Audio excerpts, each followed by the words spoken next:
Okay. All right.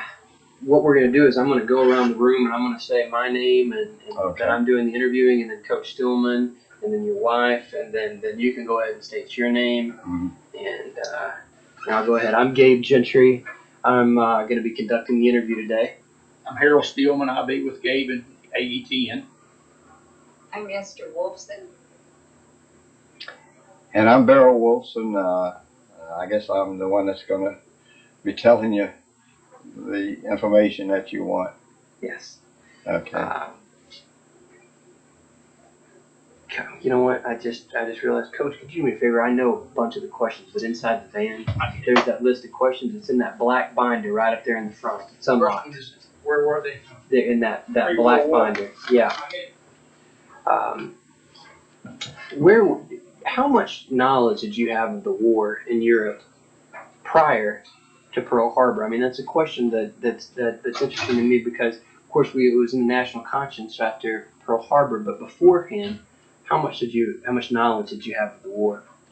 I did not have any knowledge of the war before I went in. You got to remember, I was 17 years old when I went into the service. I told them I was 18, and I went in right out of school. I hadn't even finished school yet, and I went in.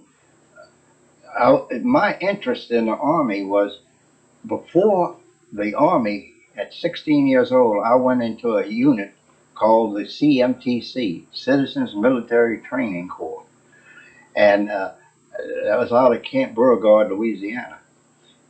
And I was wanting to be a soldier. I don't know. I read about soldiers, and I was interested in being a soldier. Then I had some friends that was with me in the National Guard outfit, and I joined up in this National Guard outfit one day before they were federalized. In fact, I got a discharge of 1 day National Guard duty. I got an honorable discharge with 1 day National Guard because they were supposed to be federalized before that, and I went into it before they were federalized. So I had 1 day of National Guard duty as regular Army. I was in the regular Army. I had a RA 2432660. That was my serial. I say I know it better than my Social Security number because I had to recite it when I got paid and everything else. I had to know it. And but really, I didn't know too much about war. I was out for excitement. Really, that's what I was out for. I didn't think too much of the war. In fact, I hadn't even heard of there was a war brewing before that. Before the bombing at Pearl Harbor. Well, where were you? Let's talk about that day. Let's talk about December 7th, yeah. 1941. Where were you, and how did you feel? What were you doing? What was the talk when it happened? Okay. Let's see. I'm going to remember. I'm trying to remember the date. Well, you said it's the 7th. I was at Camp Shelby, Mississippi, taking my basic training. I had just about finished my basic training, and then I had volunteered to take ranger training after my basic, and I was just about to be shipped from Camp Shelby to Camp Blanding, Florida, for my ranger training, and I took ranger training. At that time, the 101st Infantry Division was stationed at Camp Blanding, and they got orders that they were going to be changed to the 101st Airborne. And so they did their training because I had to make 2 jumps, and as a ranger. And if I'd have known that, I would have never volunteered. Because the ranger training was bad enough, but jumping was something else. Jumping out of a perfectly good plane. In fact, I and after I took the training, I was making my first jump. It was a daytime jump, and I looked out and I said, I'm not going to do it. About that time, the jump sergeant kicked me right in the rear end, and I come tumbling out of that plane. It was a C-47, and I come tumbling out that plane, and when the chute opened, I was still tumbling like this. Yes, and and they were hollering at me something I couldn't understand. They didn't have at that time. They didn't have electronic megaphones. They had these regular horns and they kept hollering me, straighten out, straighten out. That's what they told me when I come back. But right before, I'd say about, I don't know how many feet from the ground, I straightened out, but when I hit right on my back, and man, it hurt. And but that was my first experience as a ranger, and I decided after that I want no more. But I had to make one more at night. I had to make my jump. My jump at night was fine because I couldn't see nothing what was going on. I just jumped. I had a little experience, you see. But that's where I was when we heard about the bombing. What was everyone talking about that after the bombing? What was the dialogue like? Well, the dialogue was that we're going to go to war because they had almost destroyed. We heard that they'd almost destroyed the whole fleet over there, and that was, we figured they were going to go to war. We didn't know if we were going to be sent or not, but we had an idea that there was going to be a war. You talked about earlier you chose to join the armed forces because of adventure. Yes.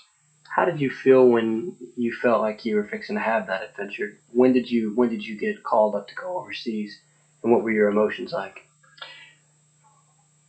Well, boy, at that time I was still quite young, and by the way, I had married my first wife. We were married when I was sent overseas, and I had kind of changed my attitude by that time about going overseas because I had a wife, and she was 7 months pregnant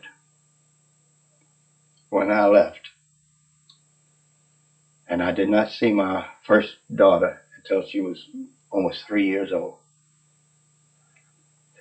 I saw her in a paper, Stars and Stripes, that we got over there. And at that time, we were in Rome, Italy. And I was, and the picture said preview. In fact, I still have a picture of it. It says preview of Papa. And they're holding my photograph. My wife is holding my photograph, and my little daughter's over here looking. And it was preview at Papa, and I was in Rome at the time. But I had changed my attitude about adventure. Believe me, after first few shells came over, I think I had enough adventure because it scared me to death. Is there anything else? Oh, that was really good. Let's talk a little bit about your military occupation specialty, your MOS, and how you put that to use. Oh, when I got out? Yes. Oh, yes. I got out. Well, no. Huh? Well, no. While what were you trained for at boot camp? Okay, I was trained. Well, I started off as a wireman. You know, a wireman. In other words, they had an idiot stick, and I would run behind a truck and get the wire, throw it off the side. That was my first job as a wireman. And then I got to be switchboard operator. and that was a little bit better. And then I went to a radio school, and I got to be a radio operator, CW radio, code. And then I got out of the service and went back in about 1948, 1945. I got discharged, and I went back in 48, just in time to retrain and go in a cadre. I was a part of a cadre, and that cadre that we trained went over to Korea, the Korean War. I was I was very lucky, right? But yeah, it was. I went to the other war and came back. Wasn't even wounded over in Korea. I was wounded in Italy.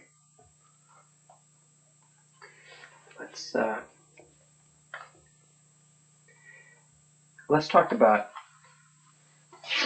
how you stayed in touch with your family. You had a daughter by this point. I had a daughter. What were the letters like? How often did you receive them? What were they when they came?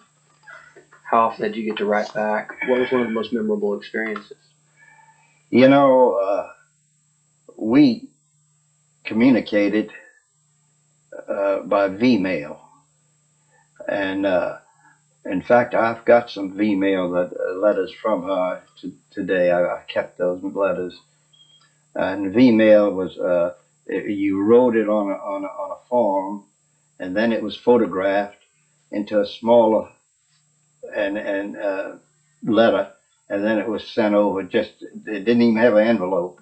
It was censored and everything else, but that's the way we communicated back and forth. And at times it took weeks and weeks to get a letter from her, and it took weeks and weeks to get it back to her again too. But yes, we did communicate that way. And of course, at that time we had no telephones or nothing like that, no radios or anything like that. We did it by strictly mail, and it was a slow process. Because see, there were times our message center would be in the front lines or close to the front lines, and at times we couldn't even get back. They couldn't even get back to where they could, put it in the mail system. So sometimes it took a long time. I was in Washington, D.C. for the Millennium Changeover, and part of the festivities was a film that Steven Spielberg had put together that showed the entire century. And when they came to the section on World War II, they had this older woman come out and begin reading a letter from a soldier, and it was talking about how he didn't think he was going to make it. They had too many close calls, and that if it was to happen, for her to go on with her life. And then from the other side of the stage, this old man came out and read a reply from that woman, and it turned out they were a couple. And the reply was, "Don't you dare say something like that. You know better. Yeah. I'm going to be." Some of the veterans that I've talked to, they said their letters were very almost false hope. They wouldn't paint a picture of what it was they were actually showing, partially because of the censoring, but also because they just didn't want them to worry. What was the tone of your letters back home? Were they? Well, we weren't allowed to say where we were or anything of that nature because we knew it was going to be blacked out. And all we could tell, in fact, when I was wounded, I could not tell her that I was wounded. I was not allowed to. And I just told her that I went back to the hospital and for a checkup, and that was it, But she never really knew at that time I was wounded until later on, And no, all we could say is we're doing fine, and the weather's good. And every now and then I'd say something about, and I use the word Jerry quite often. Because that was a German, Jerry's doing this and Jerry's doing that, and we're hitting a little bit of this and a little bit of that. I try not to put too much in there to worry her. Even when we were pinned down and we didn't know where we're going to go, I never did want her to know that, because it's just, I knew it would worry her to death,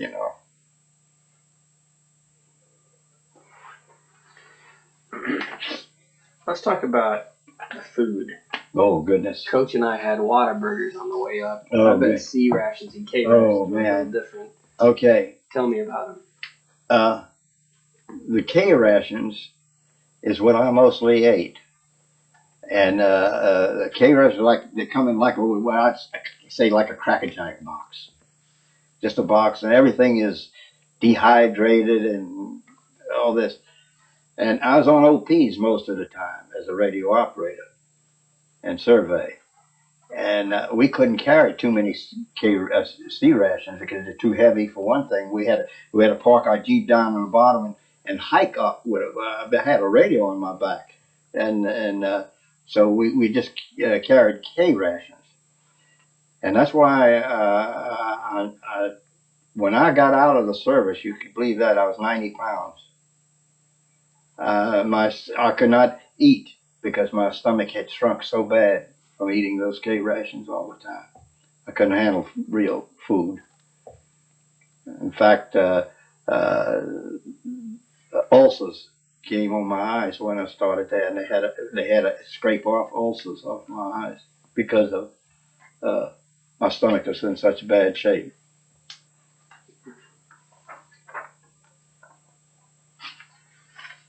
You talked about supplies and pretty much what you could carry is what you took. That's right. What was your supply situation like? Were there times when it was hard or when the... Well, I'll tell you, when I started out, I'll tell you an incident and then see if it'll work out. When we landed in North Africa, this is about it was in the monsoon season. I mean, see, they have a monsoon season there where it just rains and rains and rains and rains. And the ship that we got through, but when we was going through the Straits of Gibraltar, the convoy had to disperse. In other words, it was not wide enough for the convoy to come through. And that's when Jerry got in these submarines and just sank ships that were going through there. Well, our troop ships came there, but our supply ship got sunk. And so what we had is exactly what we had on our back. And of course, I had foolishly wrapped up in my pack about 5 or 6 K rations. And we started on a 15-mile march off of that LSD. And if you have been on the LSD, you know what I mean. You when you get off of there, you're still moving, like, going back and forth. And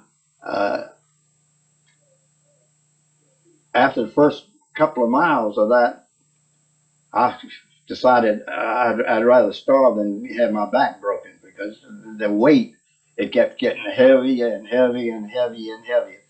And so I didn't eat too much because I threw all my C rations away. But I learned to do, in fact, I have gone 72 hours straight without eating or drinking. Yes, I have done it. And you can do it if you have to. It was during the war? Yeah. During the war, yeah. Because That's like I say, when you ate, there's times you couldn't eat because you were, it was combat. You couldn't eat, and if you did eat, you had to go just shove it down your mouth, and that's it. You know, just eat what you could. And I was more concerned about getting sleep than eat because I figured if I went to sleep, I probably wouldn't wake up. You know, because uh, we never did know when somebody's going to jump in a hole with you there and slit your throat. You know. This may be one of the questions that you're uncomfortable answering, but I remember when I was working at a hotel when I was in high school, I worked with a gentleman who was in Korea, and I didn't know he was in Korea. And I was reading a war book at the time, and he said, "You'll never appreciate how strange of a sensation it is, regardless of training, when someone you have no problem with starts shooting at you, Mm-hmm. and you have to shoot back in order to live." He said, "In that moment, there's some kind of there's something that triggers." That's right. Oh, out of the training that you had during boot camp, how much of it was automatic once combat began, and how much of it was sure adrenaline and fear? Okay. I'm going to give you an example of what happened. This was in Germany. I was guarding a gas dump. We were guarding a gas dump, forward gas dump.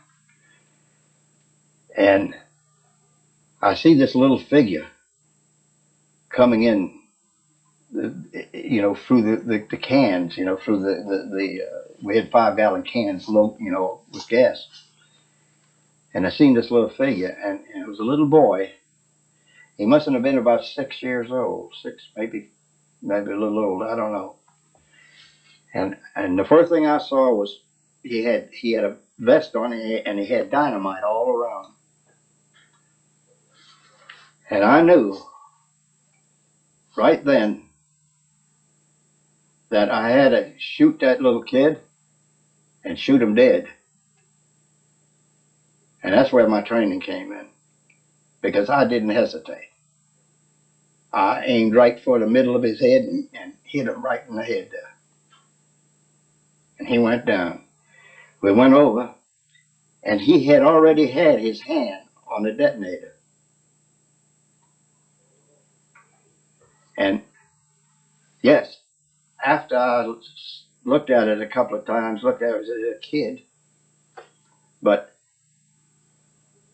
then I reasoned. I said, now, if I hadn't shot him, he'd have blew up everybody here in this gas dump, including me.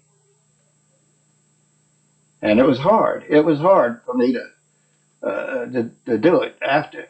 But at the time, I knew that I had to get him. I mean, it was no second thought about it. But after I thought about it, yes. Why in God's name would they send a young kid like that over to do something like that? How could they do that? Yes, I thought about it. But, it's just like everything else. After I learned about how Hitler did his young ones, they took them out of school. They were, 3 or 4 years old. They'd send them into their type of school and brainwash them. And they knew nothing except follow Hitler. Whatever he says, follow Hitler. And they'd even tell on their own folks. They'd even get their own folks killed, these little kids. They'd send them back to spy on them. And That's what, and it, I think about it today that I had to kill a kid. Yeah, I think about it. I think about it all the time.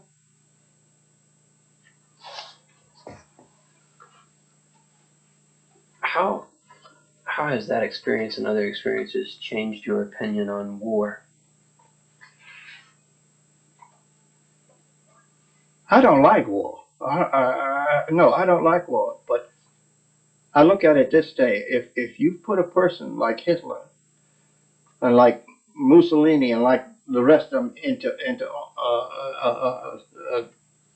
control of everything, there's nothing else you can do but have war to get rid of these people. And that's the problem today. In well, Vietnam and other places, that was the problem. Is that they, you know, uh, in Korea, like I went over there. I had a peacetime tour over there too. You know, a war, and then went back to peacetime tour. And I used to see a kid run over, and you know, the parents of that kid would walk around just like a dead dog or something, or a hurt dog. They would have no more, you know, concern about their own people. A GI would probably pick them up and take them to medics. But they have no concern. Hitler and people like him have no concern for their people, their own people. Their own people, they have no concern. They have they don't care what happens to them. I hope I answered the question. Yeah.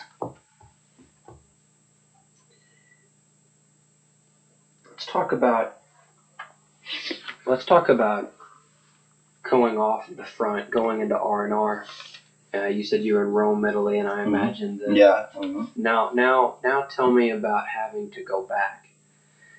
I've talked to pilots of B-17s and B-24s, or people who were part of crews, and each mission, you know, the likelihood of them coming back Mm-hmm.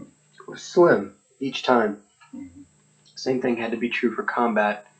However, when you were granted R&R, they said that there was some kind of it almost seemed like they had been given 2 days of life.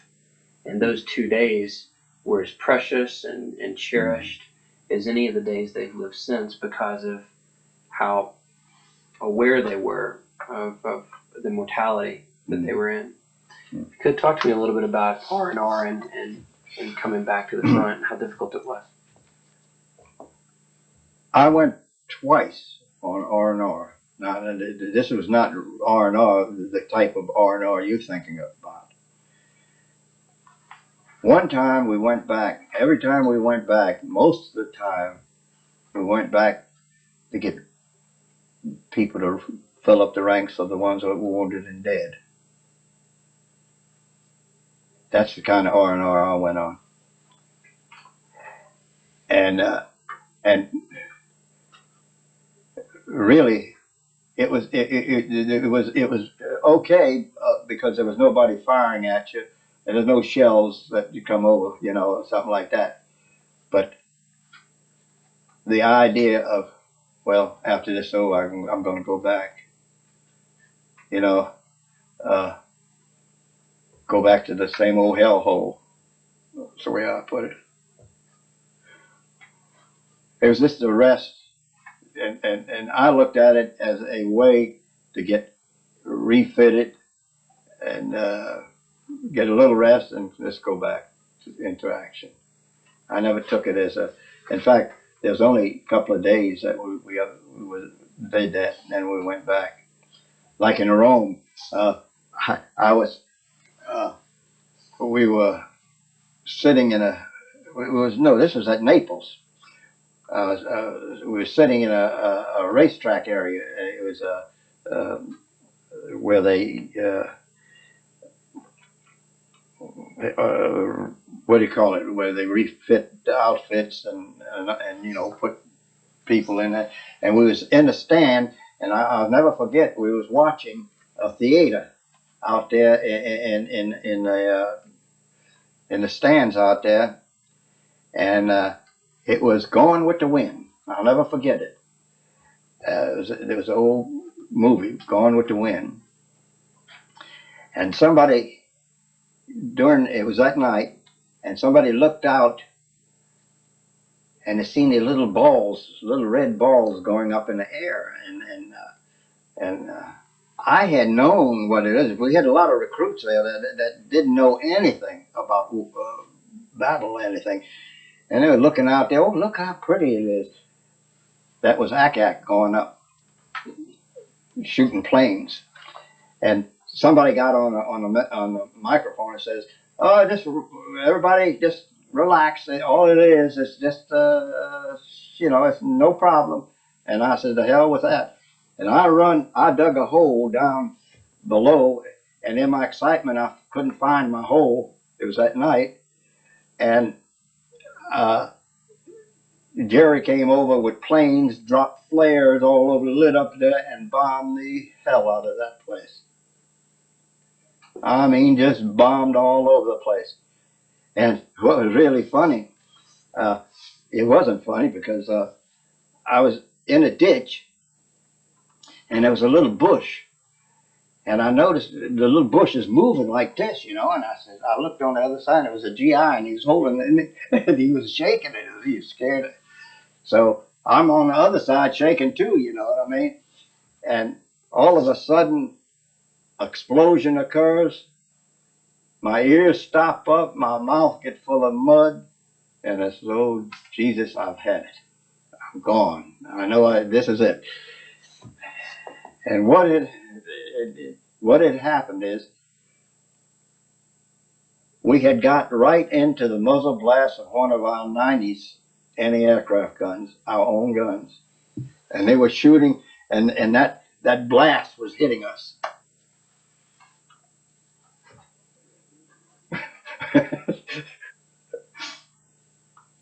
But that was quite an experience there because I swore that the shell had come in there and just, done us in. Talk to me about, Coach and I have been. This is no comparison to make, and I almost don't even want to attempt. But we've been traveling a lot lately, so I feel like there's a bond that's developed between him and I right now. Mm-hmm. Now, if we were driving down 40 and we're being shot at, Mm-hmm. and occasionally had to get out and lay in a ditch and let bombs be dropped around us. Yeah. I think it's safe to say that Coach and I's bond would be a little bit more intense. Very, very close. If you could talk to me about what happens in war with the people that you're at war with. Well, today I can't find very many people I was in war with. They either dead or they've been killed. They were killed during the war. I had some very, very good friends. And I remember one particular night, this was during the casino theater war right there, and we was on a beach by the sea there, and Jerry came over and well, actually, it was artillery shells was just coming in there, and we was in. When you dig a hole in the sand, you don't have much protection. We didn't have sandbags. We had to just dig a hole in the sand. Well, I seen some of my buddies covered up with the sand. In fact,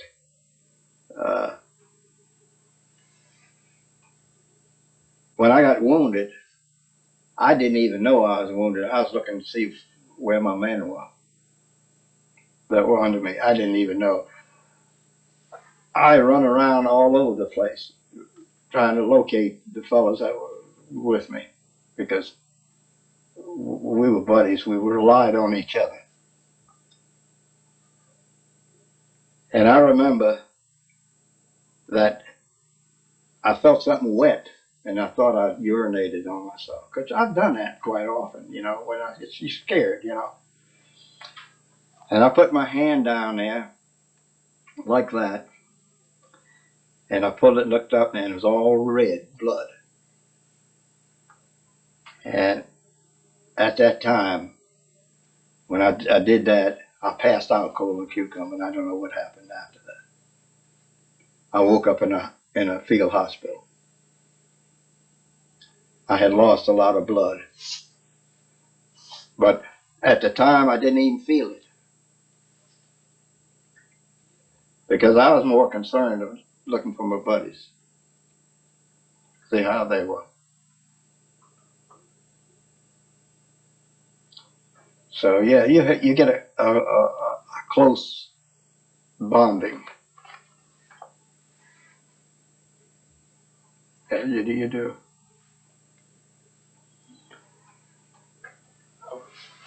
So much so, and I want to ask you this. There's a Are you familiar with the Lord of the Ring trilogy by Tolkien? He wrote the book Tolkien. I never read that. It's a fantasy novel, but there's these little creatures who pretty much save the world. Real short little things. They're called hobbits. And when they get back to the city, everyone's trying to be jolly and drink and dance and be merry. But these three little hobbits always sit at the table together because they had seen so much and they had done so much and they just, are you, I guess what I'm trying to say is Oliver Wendell Holmes once said that in their youth, their hearts were touched with fire, talking about the Civil War, and that because of that, they always lived life to its top. As a result of the war, how were you affected in the years afterwards? How was I affected? The years after, like the first 25 years, I wanted to forget about the war. I really did. I did everything except talk about it. In fact, to this very day, I don't like to watch movies of wars. I just don't. I wanted to forget about it.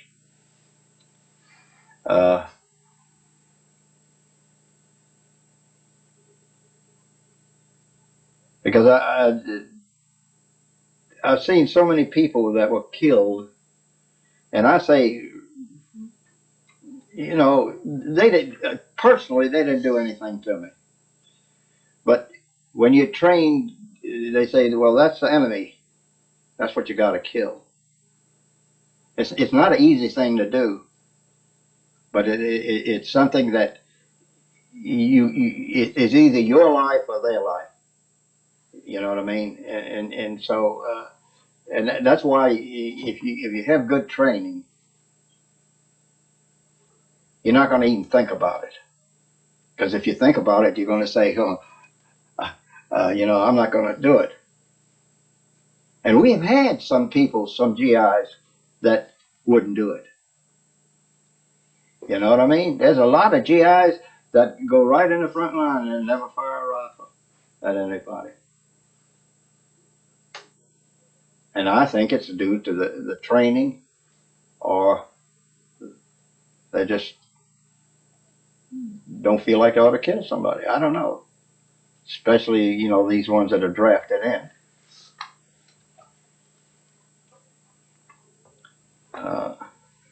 Was that an answer to the... Yes, it did.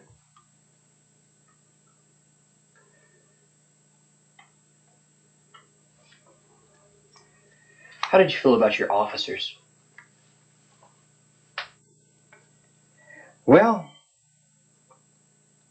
there's some of my officers were good. I tell you, they say, you know, second and first Johns are expendable, and they used to send them up on OPs with us. You know what I mean? And but you know, I think to me, those people like that, they really do their job, and they're well trained. And I don't think they're expendable because I've had a lot of good officers and I have a lot of bad officers. I've had officers that would tell me, you know, Sergeant, I want to learn everything you know. Then I've had others try to tell you do things and you know they're going, well, it's not right. But you say, well, all right, sir, you know, I'll do it. But and yeah, there's some good officers and there's some bad officers, and most of the officers. See, that's one of the reasons I had twice I had an opportunity of getting a battlefield commission twice, and I turned it down both times for the simple reason that an officer supervises and a lot of time does not get into the work itself. And I always wanted to do the work itself. I want to get into the thing itself. As an enlisted man, I could do that. I could get into the guts of the radios and the radios, and I could repair them. Officers didn't do that,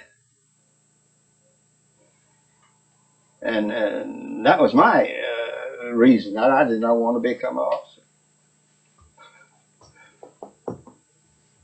That makes sense. No, it does. It does completely. One of my favorite songs. He says, 2 times I got promoted and I got busted back down just as soon as I could because as much as I hated taking orders, giving them out was much worse. Yeah, that's right. You know, Coach was talking earlier about the idea of the American GI's independence in the heat of a moment. In other words, they made executive decisions sometimes in order to win a battle. Mm-hmm.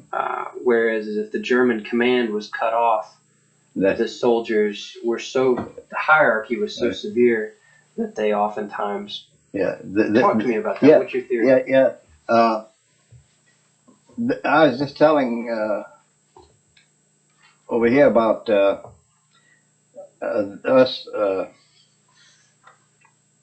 Well, let's see. Let me get this straight. Just turn it off. Let me. Now ask the question again so I can get it Okay. right. The question is the American GI's independence versus the German soldiers' reliance on hierarchy and that structure and not being able to. All right, you can turn it on now. Okay. All right. I think that the American GI has got it over on the Germans because they are trained to take over. Like if a German officer, if a American officer gets killed, the next in command can take over and right on through down to the enlisted man. I've seen corporals perform things that squad leaders and platoon leaders do, and they do it a better job. A lot of them do a better job. But like you say, in the German army, they were not trained that way. They once an officer was killed, and they didn't have any more officers. That's one reason we'd pick off officers quicker than we'd pick off enlisted men. If we could get an officer, kill him off, we knew we had half the battle won because there was no way that they could take over command. You know, they get disorganized. In fact, I've seen them retreat because all the officers are gone. Now, in American Army, that don't happen. They go right along, keep on. I mean, I was on an OP, in Italy. This is during the casino theater there, and I've seen the 88th Division just about mangled. I mean, I stood up on the OP and just watched them just get mangled, get just cut down, and I couldn't do anything. And it was the reason was there was a raw division they put in as for a frontal attack of Monte Cassino. And whoever gave that order, I don't know. But it wasn't only the Americans. The English, the Poles, and many other, the Gurkhas, they tried. But but still, I seen that division just keep on going. Just keep on going. Just all they had was enlisted men commanding it. I mean, you know, it's instilled in you that you know, just like our first sergeant. Heck, I seen 4 first sergeants that I was under in one unit.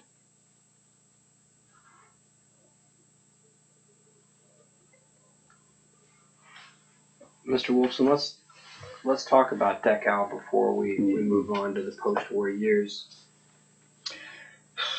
Okay. All right. We were. I was attached to the 10th Armored Division as a radio operator. We had our 4.5s. We had a 4.5, which was the only one that the Army ever made and it could fire British ammunition. We went into North Africa with this artillery piece.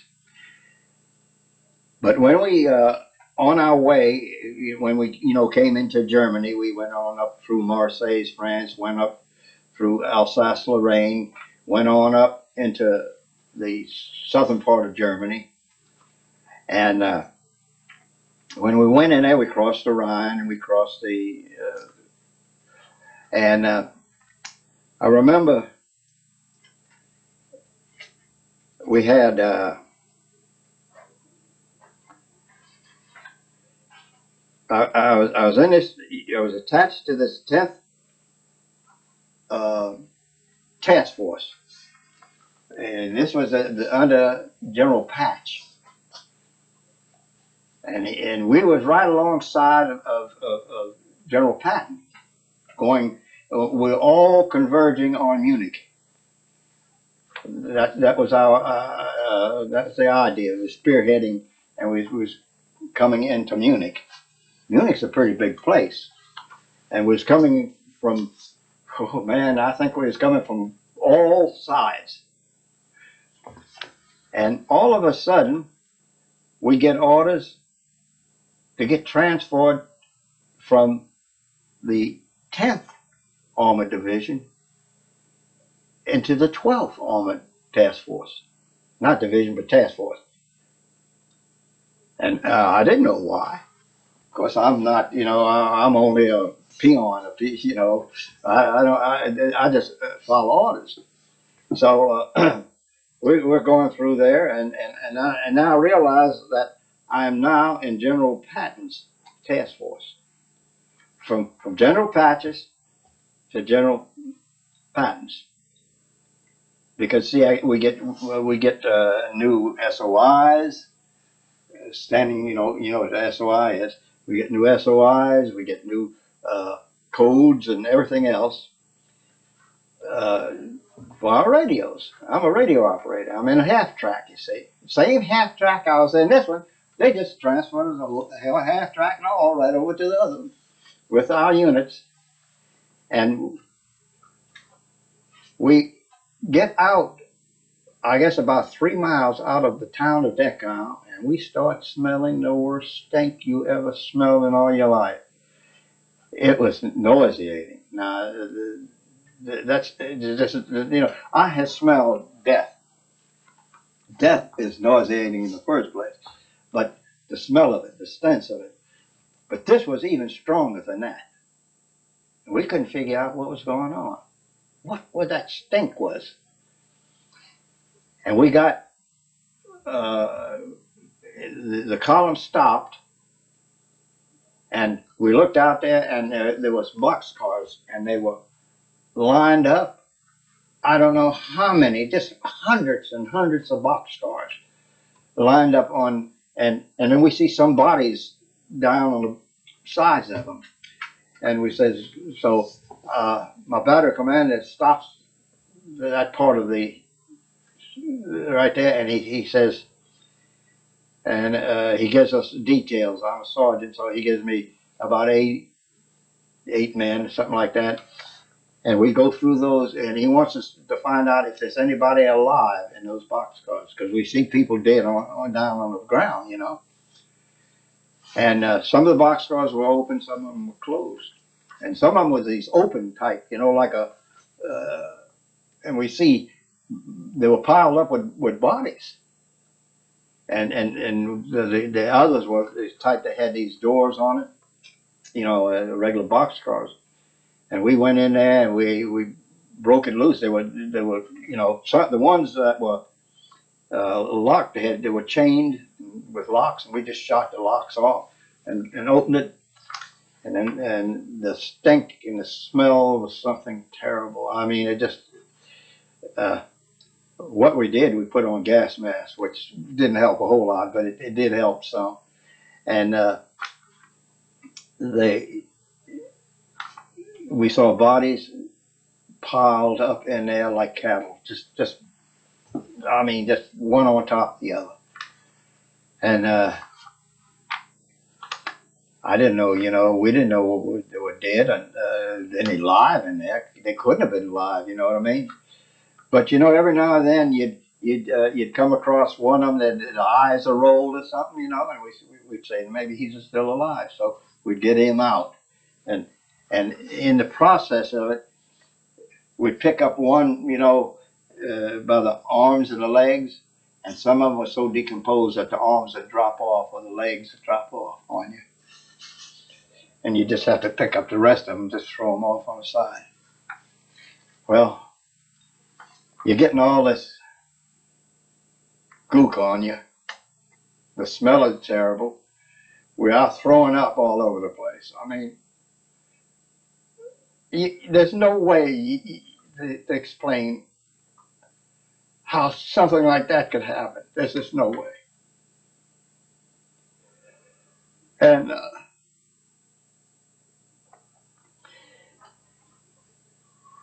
we got everybody we could out of there. I guess there's around 10 to 12 boxcars I went through. We got maybe one, two that might have been alive. We don't know. And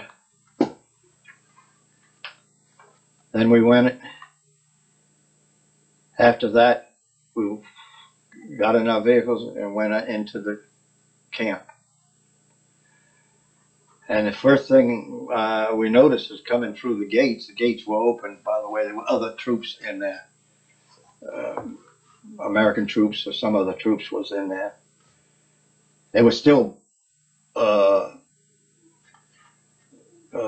sniping. You know, we could hear, he'd come right past you, you know. And we went off through the camp there. We got into the camp, and the first thing I see is a bunch of these, look like German officers, German soldiers, and they were all tore apart. I mean, just eyes were gouged out, and their mouths were gouged out, and they're just. And I asked, see now, I didn't explain. I'm of Jewish descent. I don't know if you knew that, and I could speak a little Yiddish. So Yiddish is very much like German. Germans can understand Yiddish, and I can understand German.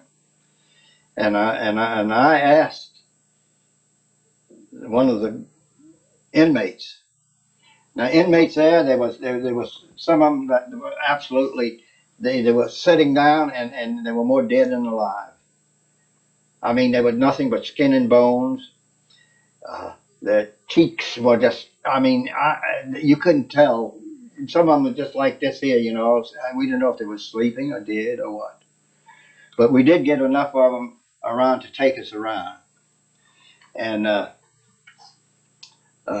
we asked them about what these, and what had happened is they said that when the inmates had got word that the Americans were on their way, they jumped these guards and literally tore them apart by hand.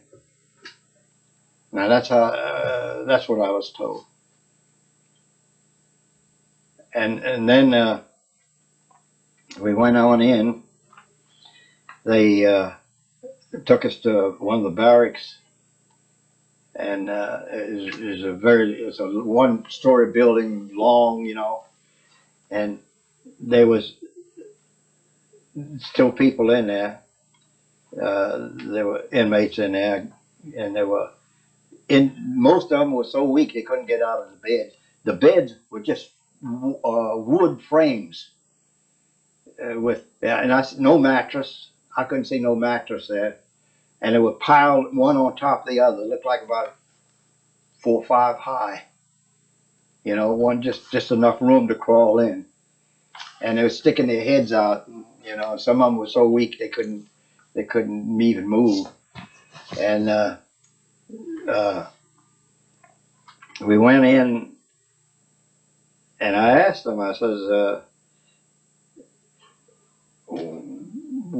you know, what are you sleeping on? And they said nothing. You know, nothing there. And we tried to feed them. They had no food or anything, and we tried to feed them. We had some of these C rations with us. You know, these cans of corned beef and stuff like that. And they couldn't eat it. Their stomachs were shrunk so bad they couldn't eat it. So we took water. We took 5-gallon cans of water off our vehicles, and we brought that water in there, and we mixed that C ration and made a soup out of it, and they couldn't hardly eat that. They told me they were boiling roots out of the ground, and they had a few turnips that they'd got someplace, and were making soup out of that, and that's all they had to eat. And we left them.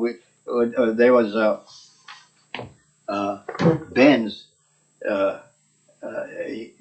in there, and they had suitcases in one bin, and another bin they had. They had one of them that I didn't know what it was, and I asked them, and what they did, they saved the hair. They shaved all the hair off of them before they sent them into the furnaces, and they had that hair into containers, and you know, big old containers, and that's what it was. It was hair, and I found out later on they made mattresses out of that, and they had false teeth. They'd gouged if they had any gold, they'd gouge the gold out, you know, and stuff like that. Mr. Wolfson, I want to ask you some questions. How, not even as a Jewish American of Jewish descent, but as a human, how long did it take you to realize what you were seeing? Talk to me about that. I tell you, when we went back, it was only there for one day. We went there in the morning and evening, and we left. And we bivouacked outside the camp. And we could not, truthfully, conceive that humans could be in that shape. and that other people could let them get into that shape and make them that shape. It was something that you just could not, there's no way of explaining it. We'd talk about it, and say, how could God's name could that happen? We couldn't believe it. But there it was, right in front of us.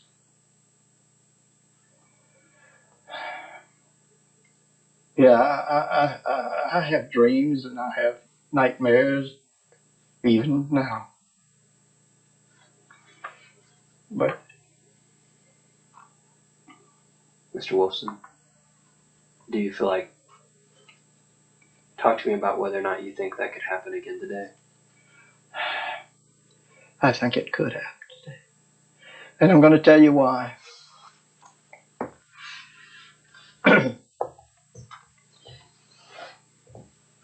We have people today, skinheads, that that have the idea that Jews should be exterminated. That's today, even today. There's a lot of people don't know what goes on. But I make it my business to find out what's going on in this world about not only the Jews, but other people too. And yes, I see it could happen again. In fact, there's some of the same things that are going on that went on, like in Iran, Iraq, and places like that. Things are going on like that today. Yeah, it could happen again. And that's one reason that I go to colleges and I go to schools and I go to any place that will allow me to go and I tell them what I saw. It's hard on me. But I think that the good Lord is He wants it to get that across. And I think that's the only reason He spared me.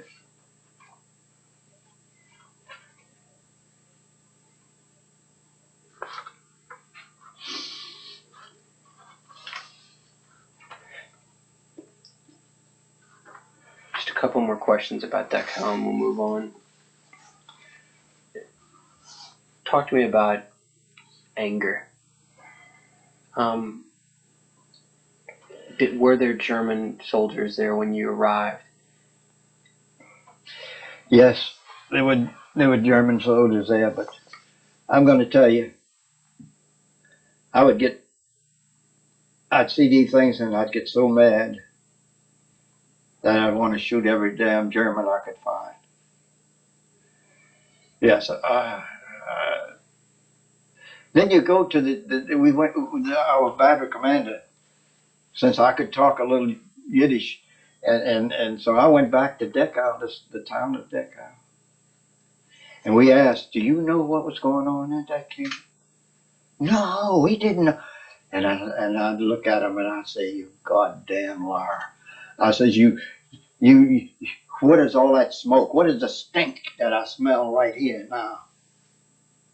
I says, you knew what was going on. And the battery commander, he really blew his top. And he made every one of those. He got those people and we got weapons and we made them all go through, even carry kids with them. But didn't go through that camp and see what the heck was going on. We took them through that. And all they'd say is, oh, what could we do? What could we do? What could we do? That's all we could get out of them.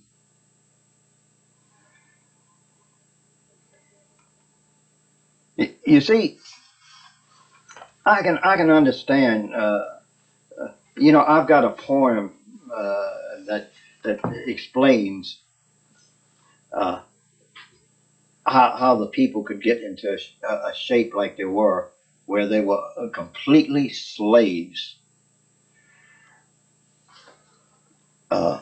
We went into a building and we was using it as a CP, and we chased everybody out of it that was living in it. There was only women there. We chased them out and told them go live with somebody else until we move, until we get out of that. And there was a typewriter. It was in the corner, and I pulled out the paper out of it, and I put it in my pocket. And about a week later, I pulled it out. Now, you know, everybody says, well, man, you wore those clothes a week. Sometimes we wore it longer than that. Combat, you don't change clothes. And I took that out, and it's a poem, and it's broken English. And I got it with me today. I got that poem today. And it says that we've been enslaved in our very own.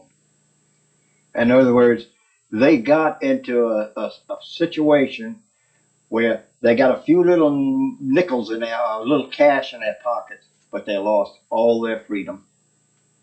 Every bit of freedom they had, they lost. And this poem explains just what the situation is. And I meant to show you that poem. We'll get it. We'll see it before we leave. Yeah. I want to ask you one more question about Dachau. The people that you had come, out of all of them, did you have anybody that, this is a double question, did you have anybody that was still pompous and still snide upon seeing the camp? And if so, were they subject to any kind of retribution by the soldiers that were making them go through there? Was there any moment where it boiled over and snapped? And then my other question is, was there anyone who had an emotional breakdown upon seeing what they saw? What contact did you have with them? Well, yeah, there were some of them that broke down and cried and because I mean, you know, they saw this inhuman things laying there, and yeah, some of them broke down, but the majority of them, believe it or not, was smug, and we didn't know what was going on. No, I'd say the majority of them had that attitude.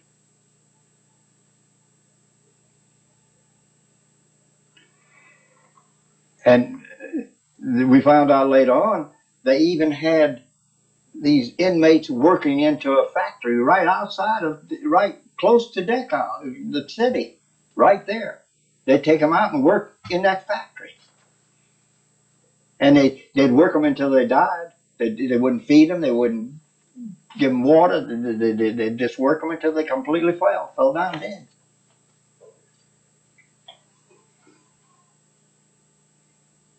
And this is the way those people are. Now, you might not think I'm telling the truth, but this is absolutely what I saw. And God knows if I'd ever been captured, I had right on my dog tags, and it says Jewish right on there. I know what had happened to me.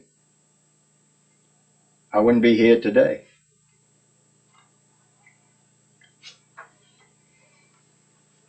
Do you still hold anger? What? Anger, do you still have anger? Yes, I do. Yes, I have anger. Well, when you think about the things that happened to my people, you know, I have accepted Christ as my Savior, and they say, you know, I always hear, you know, you forgive them, you forgive them, you forgive them. You know, I can say with my mouth, I forgive them, but I can't. I can't hear. No, I can't.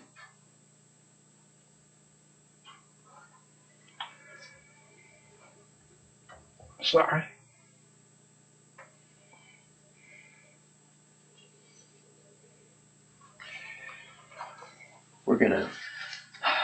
We're gonna move on to the post-war years. Did you attend any reunions? And if so, why? Reunions? What reunions? Military I have reunions. never. I can't find no people to attend reunions with. There's no people left. I'll tell you about my outfit. See, I was one of the first ones to come home. I had high points. I was on the Green Project. I came by plane as an individual from my unit. I was one of the first ones to come home because I had accumulated a lot of combat points because I was on OPs all the time. And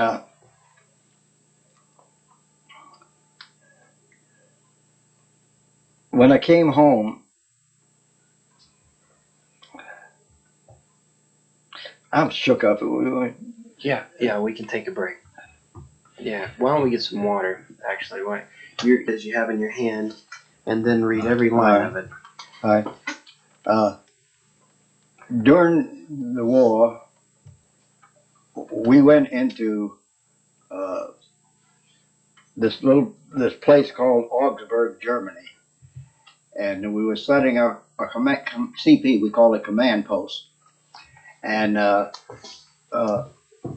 was in there to get the new codes and new SOIs to go up to an OP, and I saw in the corner an old typewriter, and I saw a piece of paper sticking out of it.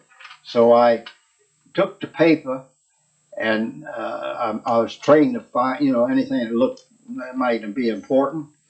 I was trained to take it and save it. So I crumpled it up and put it in my pocket, and completely forgot about it. Completely, I didn't, And about a week later, I was sticking my hand in my pocket and pulled out this piece of paper and unwrinkled it, and here it was, a poem by somebody that we had chased out of that building there. They had evidently made this poem, and it was sitting there, and I read it and I sent it home to my wife, and I'd like to read it. It says, "At last, to America." This is kind of in broken English. "America, now you have come to us. Has there come with you your life, your ways, your sky? We couldn't come to you, nor could we fly. We were enslaved like in our very home, and all alone. Dark clouds and fogs stooped down and made us sick and mightless to our own. We called in roaring winds. No one heard. We were forlorn. Your justice only met the wrong. Criminals hid and fled, and felt no pain, and got no wounds. They knew no shame. But we, the heartbreak of our Germany, we blooded down and out, and took the crowns of thorn that once our Savior wore. Now you have come. You give us help. You teach the poor your better life and way. You come, alas, may with you come all strength and might. It seems to me the fogs and clouds are gone, and there's light." Augsburg, May 1945.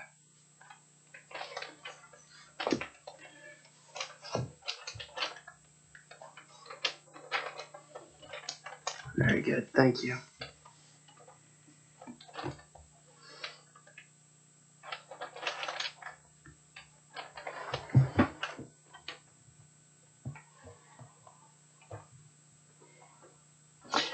And this explains to me how they got in the predicament they were enslaved. They were absolutely enslaved in their homes. They were,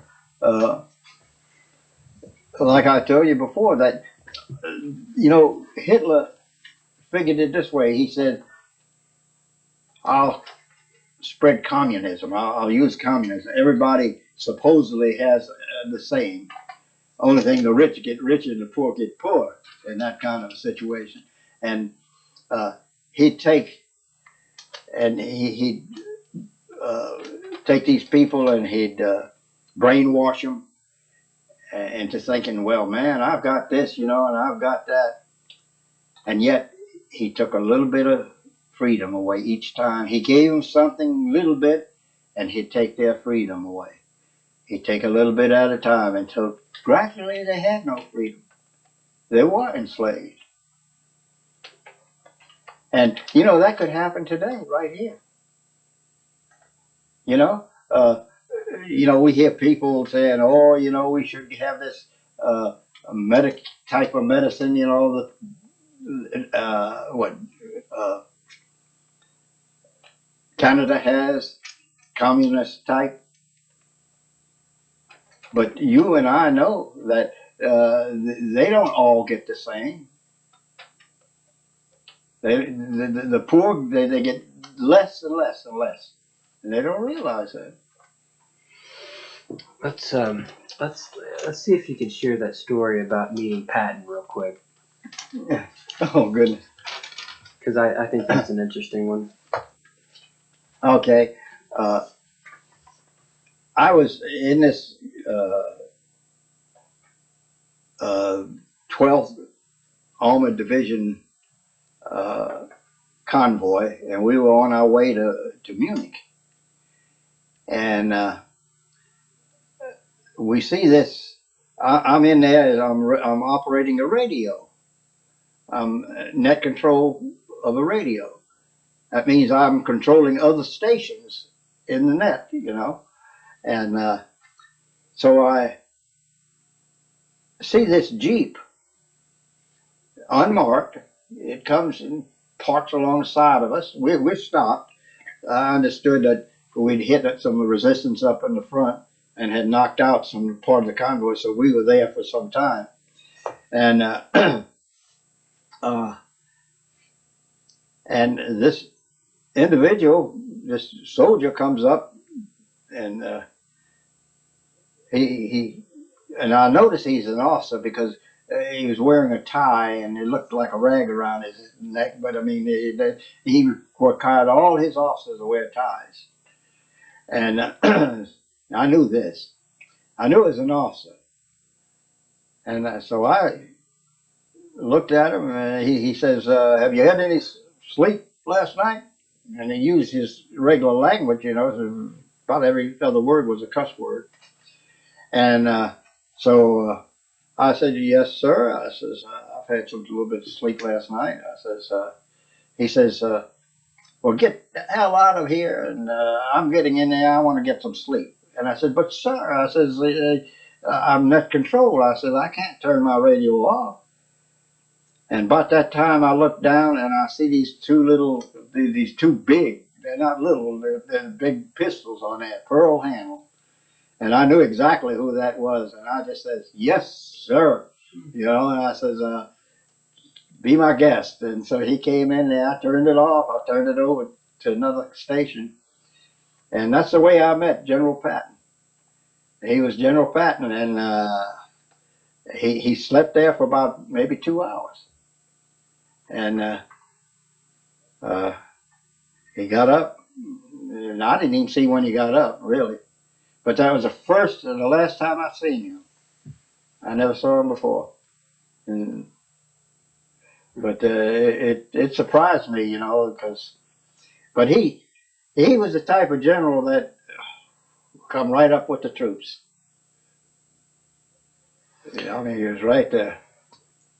Let's talk now about the post-war years, and let's talk about getting back home and what you did. Okay, the first thing I did when I come home, I had a family. My wife and my little daughter, and I knew I had to find some kind of work. And I tried to find work, and I couldn't find any kind of work.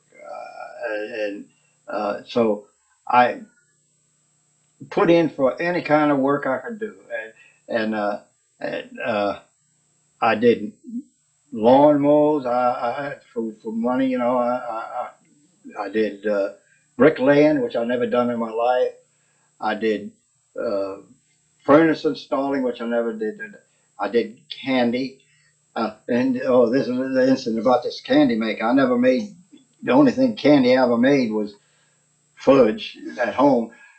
But when he took me on making this candy in candy factory. This was in Charlotte, North Carolina, and this candy factory. And so I says, all right. I says, yeah, I made candy before. He asked me, he said, did you make candy before? I lied, I had to get a job. So I told him, yeah, I made candy. He says, okay, we'll try you out. So I get in this candy factory, and I'm watching everybody else what they're doing, you see, because I don't know what the heck is going on. And they got these big electric kettles, that you put the can in the stuff of the candy in there. And I see this joker pick up 100 pounds of sugar and dump it in there, and I'm weighing about 90 something pounds, and I said, how in the world am I going to get that sugar in there?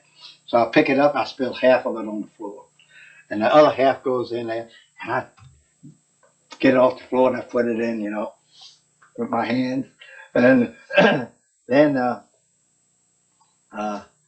he next thing it does is they got this puller. It's got two arms on it, and you're supposed to throw the big batch on it, and it pulls it, like toffee, and it looked pretty easy, I seen this fella do it, and I picked up this big batch of candy. The batch falls on the floor, and it's pulling it up off the floor, And I said, oh my God.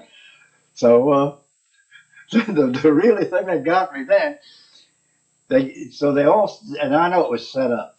They got one of these big tables, long tables, and from there to the front door, and they have a batch, and they pull it out and they put peanut butter in it, and they fold it over. Well, when they're pulling it, one of them gets on the other end, and the other gets on the other, and they pull, So the joker says, okay. He says, are you ready? I says, yep. Boom. He pulls that thing, and I come like a missile coming down the runway, right across that table, and land right into that big batch of candy on the other end. Everybody's laughing. And they tell me, said, the boss comes up to me, says, you never made candy in your life before. I said, no. I said, I can't. He says, but I'm going to teach you how to make candy. He says, I'm going to take you on. He says, because you gave my men here a good laugh. And he says, you got the guts to do this. He says, I'm going to teach you. He taught me to make candy. And I stayed in there quite a while. I made candy there. In fact, I got to be on one of the lines, the boss of the line. But that was one of my experiences. You were a candy maker. Yeah. Another one was... I'm going to call you Willy Wonka. I interrupted you. Yeah. No, you were fixing to. Okay, another one of my experiences was selling of Bibles.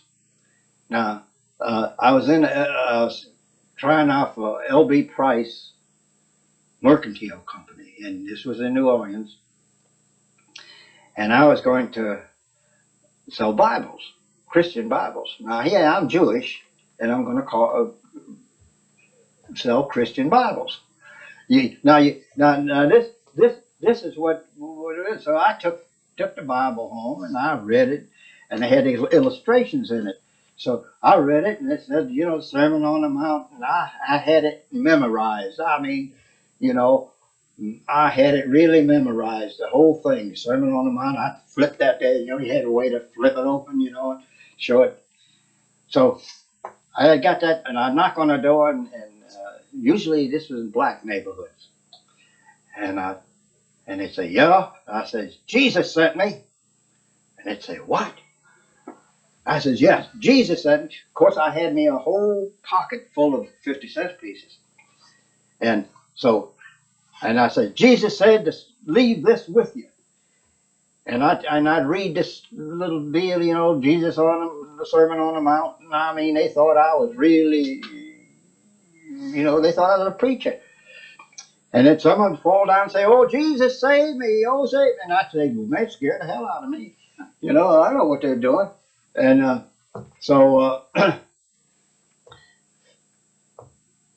I'd say, Jesus told me to put the down payment on this for you. I'd pull out a 50 cents piece and I'd have them sign the lease, you know, and I'd leave that Bible with them. And I wasn't a collector. Somebody else collected. And you know, they told me they never had a Bible come back. I got prizes for selling Bibles. I was selling Bibles better than anybody over there. Christian Bibles, that's right. And they wouldn't let me go back to my mercantile to you know, pots and pans and stuff like that. They wouldn't run them. I was selling too many Bibles for them.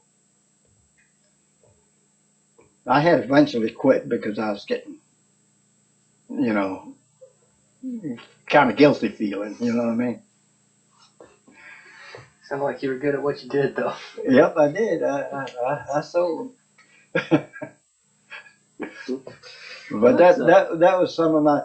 But I was out for about, let's see, from 45, and I re-upped in 48. I just could not adjust to civilian life. I just couldn't do it.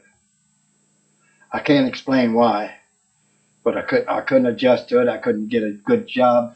My grandmother even got me a job as an electrician, and I love electrical work. I did electronics and electrical stuff like that all my life, but I just could not adjust to it, and so I re-upped in 48.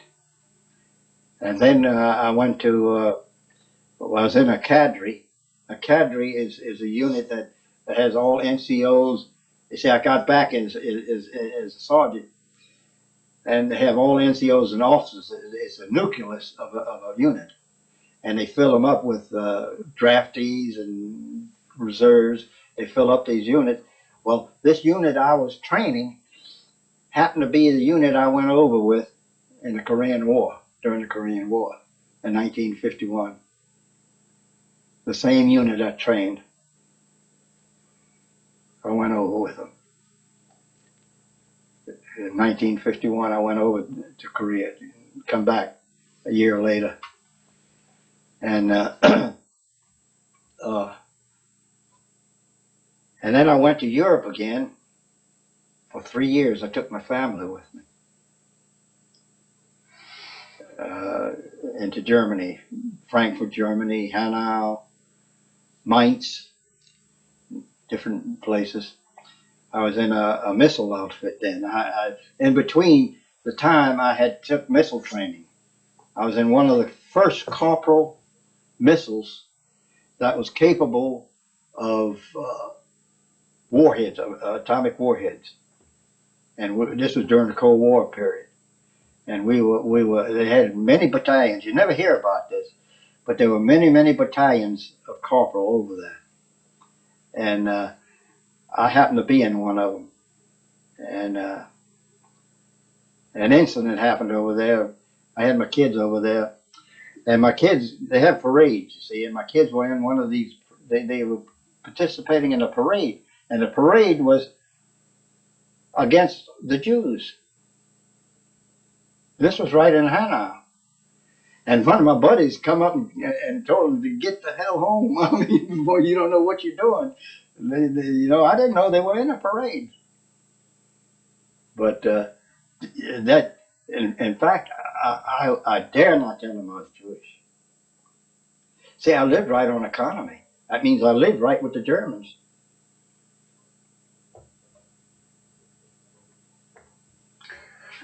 I'm going to ask you a few questions to close out. Mm-hmm.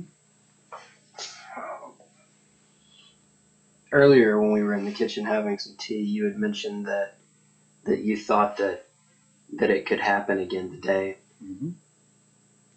I was talking to your wife while y'all were outside.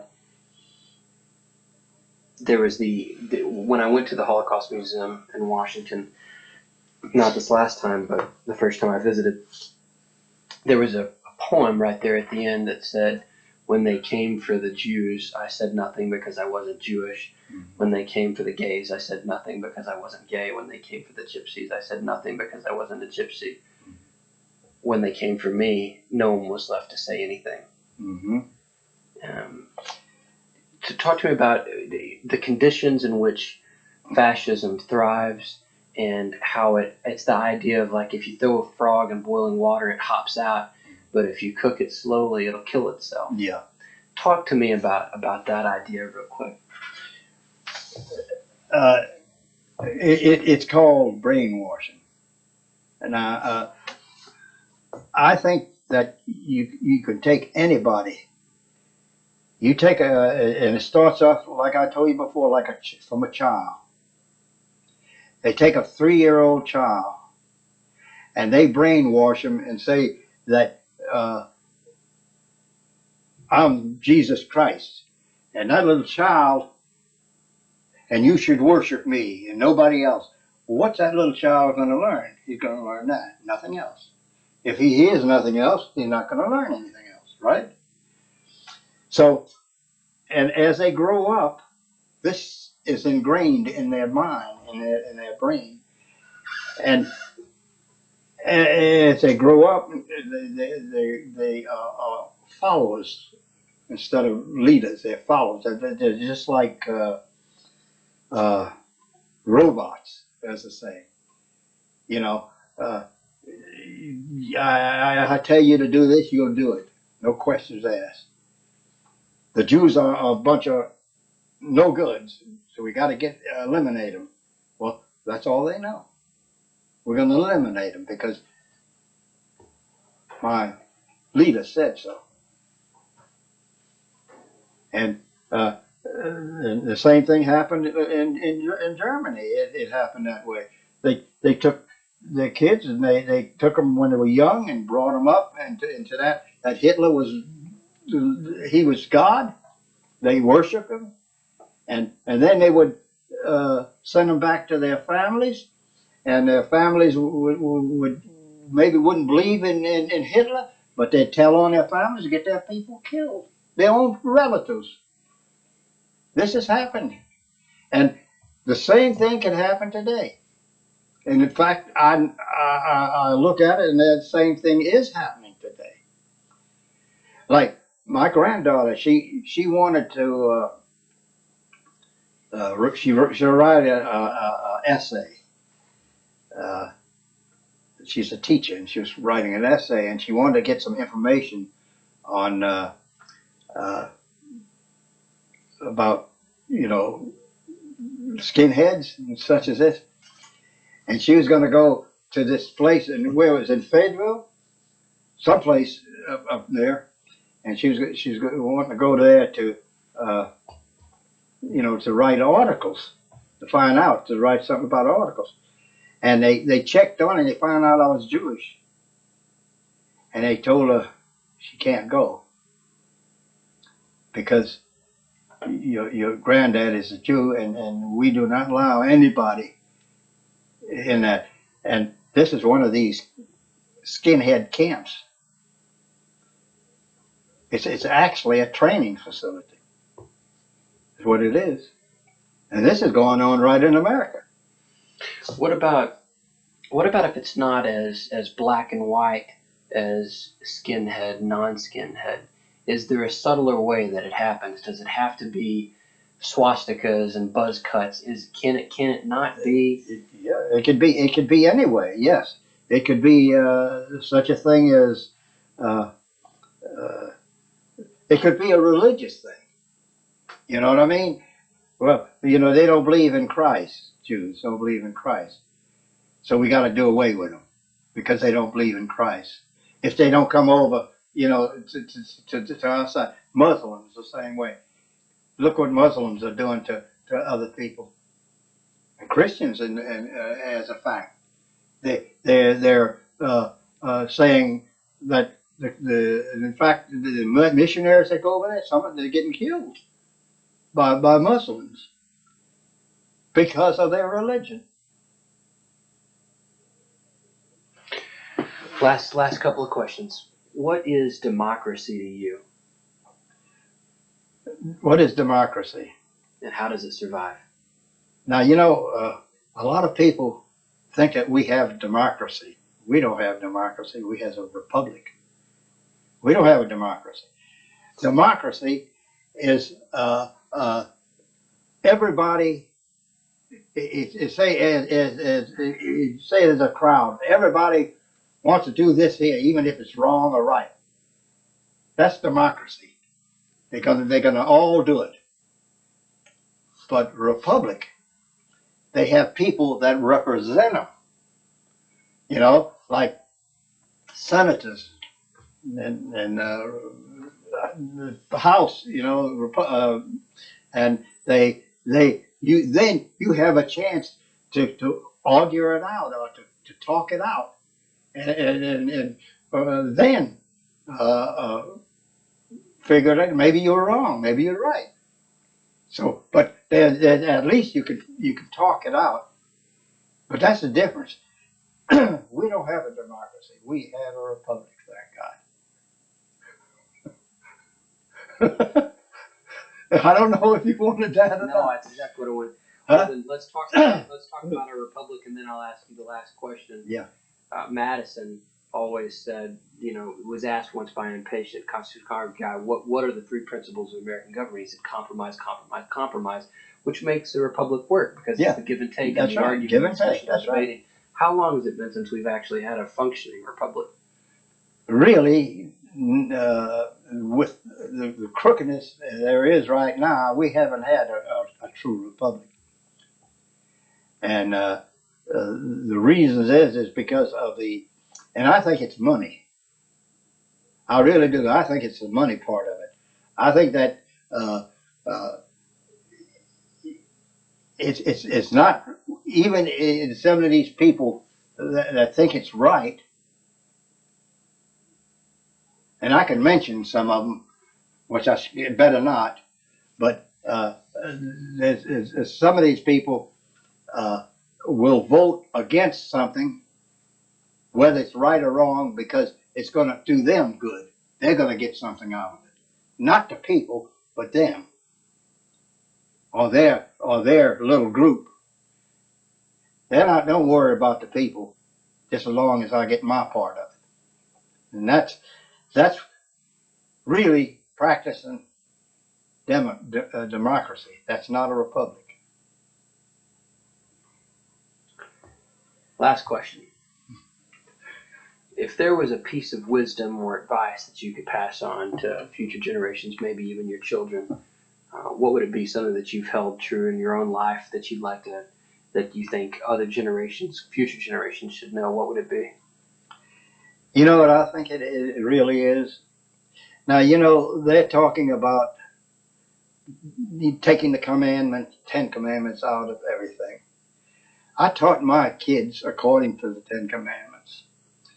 And believe me, if you can teach your kids to obey the 10 Commandments, there's nothing wrong in the 10 Commandments. If you can teach your kids the 10 Commandments and they abide by those 10 Commandments, you'll have the next generation will be better than what we are. But the way it's going right now, it scares me to death. The way our kids are going now, the way the public schools are teaching, the way that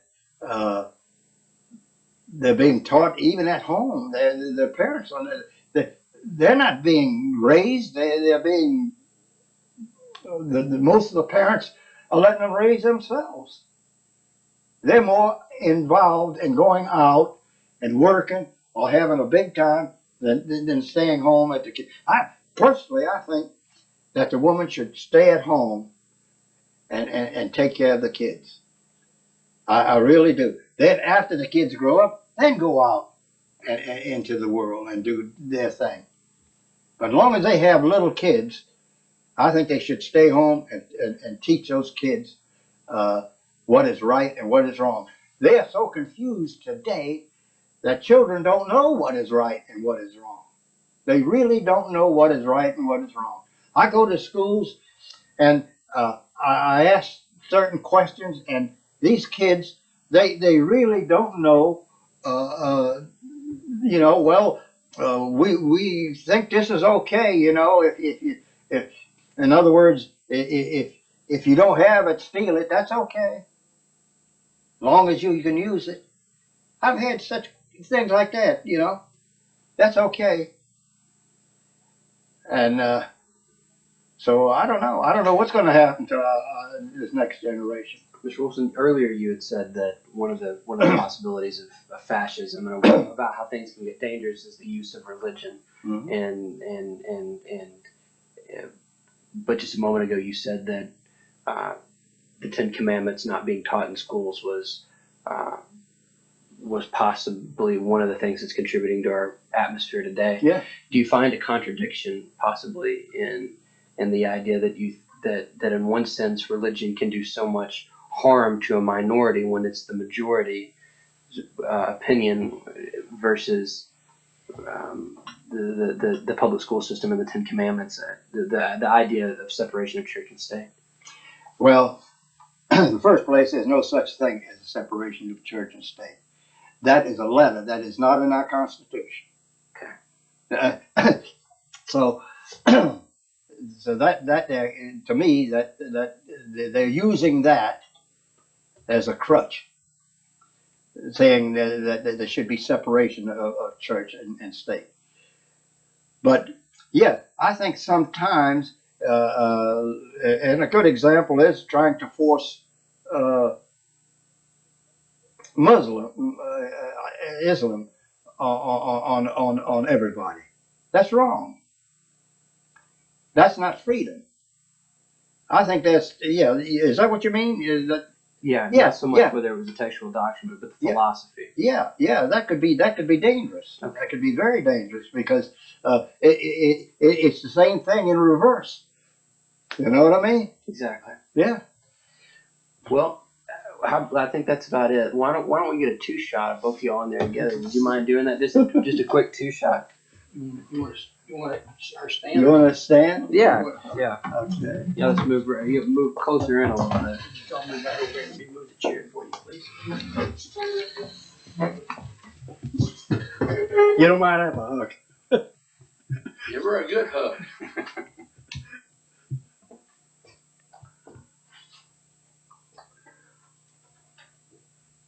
Looks good.